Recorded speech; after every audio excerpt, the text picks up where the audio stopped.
कर्मों का फल। एक गांव में एक राजा रहता था। राजा हमेशा न्याय का साथ देता था और भगवानों की भी पूजा किया करता था। उसने गांव में शिव जी का मंदिर बनवाया और एक ब्राह्मण को मंदिर का पुजारी नियुक्त किया। ब्राह्मण भी बहुत ही अच्छा था। वह राजा से कभी भी किसी चीज की मांग नहीं करता था। इसके इस स्वभाव से राजा भी बहुत प्रसन्न थे। इसके इस स्वभाव से राजा भी बहुत प्रसन्न थे। अब उस पुजारी को मंदिर में रहते हुए 20 वर्ष हो गए थे। फिर एक बार राजा को एक पुत्र हुआ और राजा ने उसे पढ़ा लिखा कर बहुत बड़ा आदमी बनाया और उसकी शादी एक सुंदर राजकुमारी से करा दी। एक रात राजा का बेटा राजकुमार सो रहा था, लेकिन उसकी पत्नी को नींद नहीं आ रही थी, तो वह कमरे में यहाँ वहाँ टहल रही थी। उसने कमरे में टहलते टहलते देखा कि कमरे में एक हीरे जवाहरात से जड़ी तलवार रखी है। उसने वह तलवार को बाहर निकाला तो वह तलवार बिजली के समान चमक रही थी और वह चमकती हुई तलवार देखकर डर गई और उसके हाथ से छूटकर वह तलवार उसके पति की गर्दन पर जा गिरी।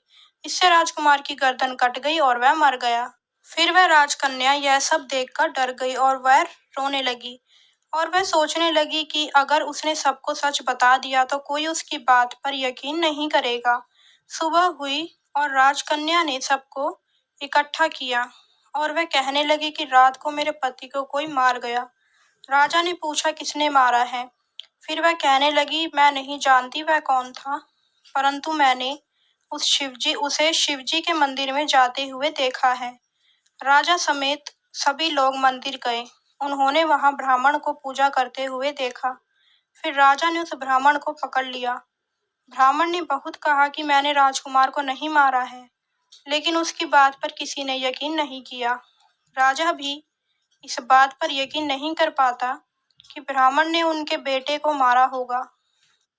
सभी के कहने पर वह उन्हें पकड़ लेते हैं और कहते हैं मैं तुम्हें प्राण दंड तो नहीं दे सकता, लेकिन जिस हाथ से तुमने मेरे बेटी की हत्या की है, मैं उस हाथ को काटने का आदेश देता हूँ। फिर राजा ने ब्राह्मण का हाथ कटवा दिया। ब्राह्मण इस बात से बहुत दुखी हुआ और राजा को अधर्मी मानकर उनका राज्य छोड़कर चला गया। उन्होंने बहुत खोजा कि कोई विद्वान ऋषि मुनि मिले जिनसे मैं बिना वजह अपना हाथ काटने का कारण पूछूं। एक गांव में उन्हें एक विद्वान ज्योतिष मिले। फिर वह उस ज्योतिष के घर गया, लेकिन उन्हें वह ज्योतिषी वहां नहीं मिले। वहां उन ज्योतिष की पत्नी उन ज्योतिष का तिरस्कार कर रही थी और भला बुरा कह जा रही थी। तभी वहां वह ज्योतिष आए और उन्होंने अपनी पत्नी से कुछ भी नहीं कहा। ब्राह्मण को देखकर ज्योतिष ने कहा, कहिए ब्राह्मण देवता, आपका कैसे आना हुआ? तो ब्राह्मण बोला, आया तो मैं अपने बारे में पूछने था, लेकिन पहले आप अपने बारे में बताइए कि आपकी पत्नी अपनी जुबान से आपका इतना तिरस्कार क्यों कर रही थी। तब ज्योतिषी ने कहा कि वह मेरी पत्नी नहीं, मेरा कर्म है। दुनिया में हम जैसा भी देखते हैं वह सब हमारा कर्म है। भाई बहन या कोई भी रिश्ते नाते, अपना किया हुआ काम शुभ हो या अशुभ में भोगना ही पड़ता है। इसलिए मैं अपने कर्मों को खुशी से भोग रहा हूँ। तो ब्राह्मण ने पूछा, आपने ऐसा क्या कर्म किया था? ज्योतिष ने कहा, पूर्व जन्म में मैं एक कौवा था और जो मेरी पत्नी है वह एक गधी थी।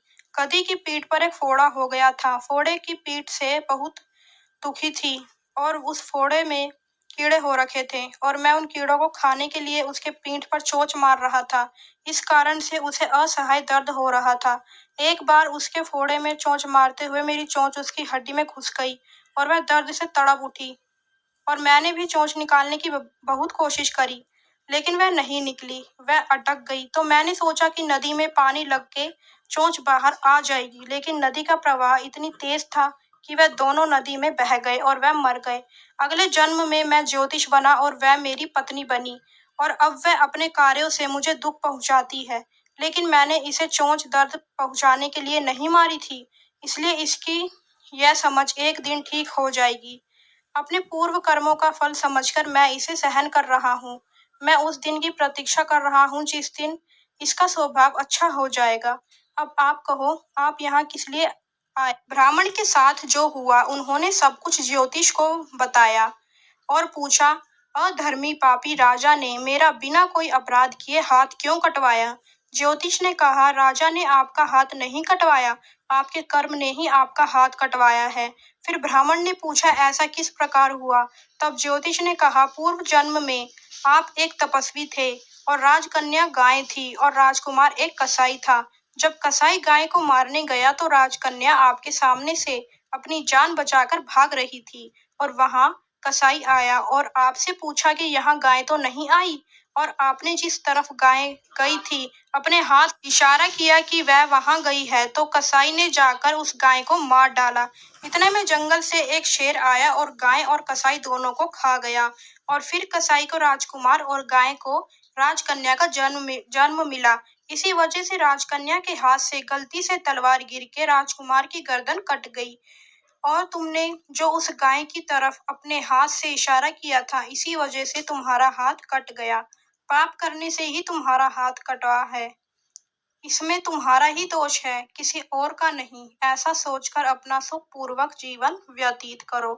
दोस्तों, आपको ये कहानी पसंद आई है तो इसे लाइक करें और हमारे चैनल को सब्सक्राइब करें। धन्यवाद।